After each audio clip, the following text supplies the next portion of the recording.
Depuis son premier roman, Moutarde douce, en 2001, Stéphanie Hochet construit discrètement, mais sincèrement et avec talent, une véritable œuvre littéraire.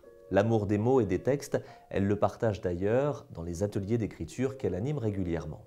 Amoureuse des chats, on lui doit ce joli opus paru en 2016, Éloge du chat, qui a beaucoup fait pour sa notoriété. Fascinée par la littérature anglaise et notamment les femmes romancières, elle a vécu plusieurs années là-bas.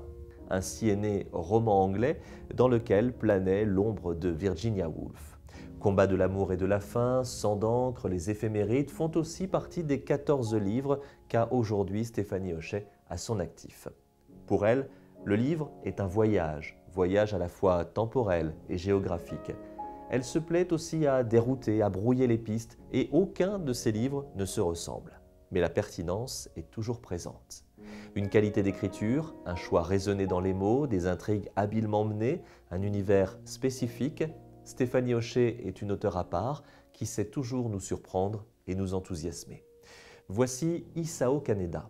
Il n'a même pas 20 ans.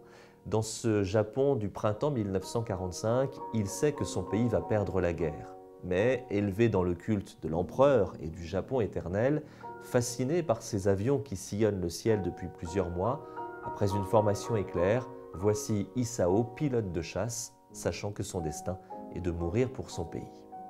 Dans cette histoire en 3 parties, Stéphanie Hochet nous offre une vision à la fois poétique et effrayante de ce Japon de la Seconde Guerre mondiale, durant laquelle la jeunesse fut sacrifiée sur l'autel de la patrie. Élevée par sa grand-mère, elle-même fille de samouraï, mais proche de la culture occidentale par son précepteur, M. Missou, Isao ira-t-il au bout de sa mission, écartelé entre son devoir et sa soif de vivre.